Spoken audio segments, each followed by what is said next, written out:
Listen, don't let anyone tell you how to grieve or how long you should grieve because it is a process. It is a whole entire process.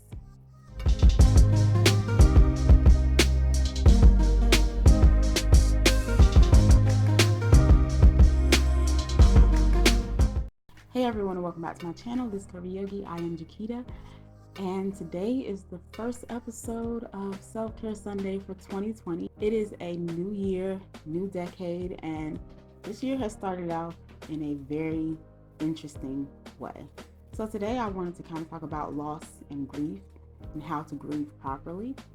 And I wanted to dive into this subject because we all know by now that Kobe Bryant and his daughter Gigi both lost their lives in a helicopter crash last Sunday, January 26th, along with seven other people that were also on that helicopter. And the whole nation, everyone has taken it so hard, the whole world. And I think people are just in complete, utter shock, including myself, because I still don't know how to process this. I don't think it's real. It just does not seem real. But we are here and it happened. So I just kind of wanted to talk about grief and loss because at some point in everyone's life, we all have to deal with some sort of loss, whether you lose a loved one or whether you end a relationship, end a friendship, you cut business ties. Sometimes all of these things will cause you to start the process of grieving. And I just wanted to touch on it. So let's talk about it. So we all know that there are 5 general stages of grief. And then I did a little bit of research and found that there are now 7 stages of grief. And they were developed by Dr. Elizabeth Kubler-Ross. And they were originally found in her book on death and dying.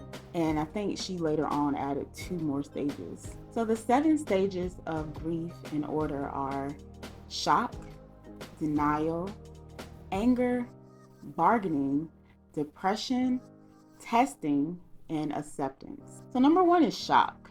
And shock is usually the initial response that you have to finding out some news that is very hard to believe. Any bad news that you get, you have that initial shock of, this isn't happening. This is not right. What? Oh my God, what do you mean?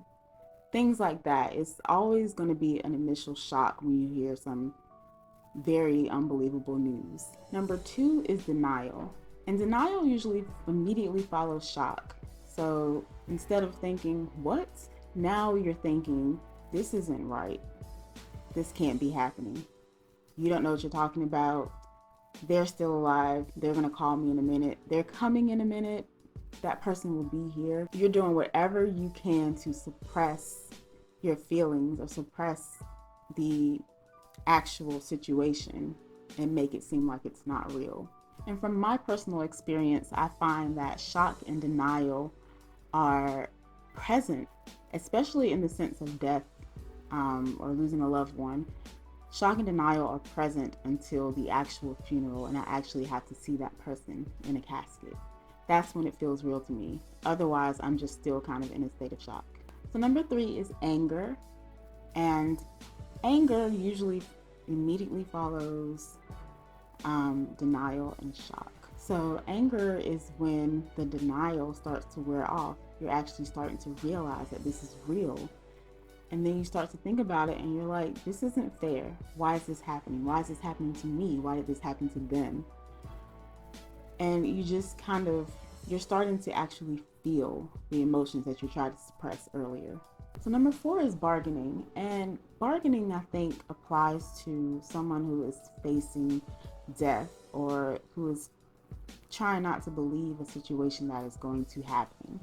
So think about a patient with a life-threatening disease who is trying to figure out different alternative medicines or alternative methods, alternative therapies to help them reverse the prognosis, or someone who is trying to figure out a way to change their boss's mind before they get fired. Something of that nature. They start bargaining, start trying to figure out how to prevent it even when they know it's going to happen. Number 5 is depression. So depression happens when you start to realize that there's nothing you can do. So now you start the process of being in the depressed mood. You're not sure how to feel about it. And depression looks different on everyone. So I can't give you a specific example of how it looks on everyone. So you may have someone who will curl up in the bed and just want to be away from civilization, from people, or you may have someone who will just flood their schedule with things so that they can keep their mind off of it. Or you may have someone who just continues their daily routine, but they may take frequent breaks so that they can kind of regroup. It just depends. But depression comes when you start to realize that you can't do anything about it. It's going to happen. Number 6 is testing. And testing is simply you trying to find a solution that will help you to get out of that depressed state. So you're trying to find a solution or resources to help you move on in a healthy way. And number 7 is acceptance. Acceptance is when you have finally figured out the coping mechanisms that work for you and that you can use in your everyday life to help you move on.